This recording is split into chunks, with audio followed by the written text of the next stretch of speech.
അമ്പലക്കണ്ടിയിൽ പ്രവർത്തിക്കുന്ന സി അച്യുതമേനോൻ ഗ്രന്ഥശാലയുടെ നേതൃത്വത്തിൽ വാർഷികാഘോഷവും Christmas new year ആഘോഷവും അനുമോദന ചടങ്ങും സംഘടിപ്പിച്ചു. ലൈബ്രറി ഹാളിൽ നടന്ന പരിപാടി Iritty taluk joint secretary doctor A Baiju Padiyur ഉദ്ഘാടനം ചെയ്തു. ഗ്രന്ഥശാല പ്രസിഡന്റ് എം പി മനോജ് അധ്യക്ഷനായി. പുസ്തകങ്ങളും വായനയും സമൂഹത്തിലും വ്യക്തികളിലും ഉണ്ടാക്കുന്ന മാറ്റങ്ങളെക്കുറിച്ച് പ്രഭാഷണവും നടത്തി.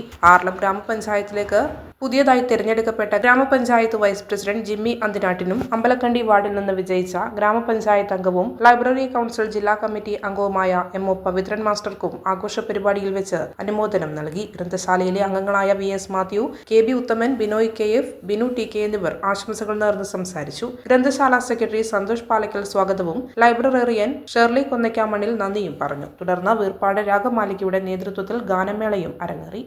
വായനശാല സംഘങ്ങൾ രൂപീകൃതമായിരുന്നു. ഇതിന്റെ പേര് മറന്നുപോയി. അപ്പോൾ വായനശാല സംഘങ്ങളുടെ ആ സമയത്തൊക്കെ സജീവമായിരുന്നു. പിന്നീടാണ് കേരളം രൂപീകൃതമായ ശേഷം മലബാറിലും തിരുവിതാംകൂറിലുമുള്ള എല്ലാ വായനശാലകളും ചേർത്ത് പിടിച്ചുകൊണ്ട് അഖില ഗ്രന്ഥശാല സംഘം രൂപീകൃതമാവുകയൊക്കെ ചെയ്തു. അപ്പോൾ വായനശാലകൾ അന്നും ഇന്നും നാടിന്റെ പുരോഗമനപരമായിട്ടുള്ള എല്ലാ പ്രവർത്തനത്തിന്റെയും ഭാഗമായിട്ടുണ്ടായിരുന്നു എന്നുള്ളതാണ് യാഥാർത്ഥ്യം. മുല്ലശ്ശേരി പറഞ്ഞത് നിങ്ങൾ കേട്ടിട്ടുണ്ടാവും. എന്താ പറഞ്ഞത്? പ്രൊഫസറുമുണ്ട്, മുല്ലശ്ശേരി പറഞ്ഞിട്ടുണ്ട്. പട്ടിണിയെടുക്കും നാട്ടുകാർ.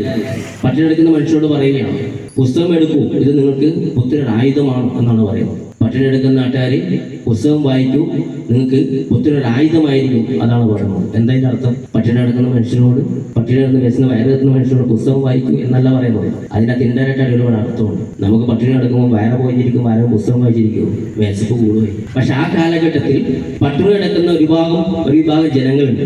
അവർ അധ്വാനത്തിന്റെ ഫലങ്ങളെല്ലാം ജന്മികൾക്കും നാട്ടുരാജാക്കന്മാർക്കും മാത്രം ഗുണമുണ്ടാവുകയും അവരുടെ സമ്പത്ത് മാത്രം വർദ്ധിക്കുകയും അവരുടെ ജീവിത നിലവാരം മാത്രം മെച്ചപ്പെടുകയും ചെയ്യുമ്പോൾ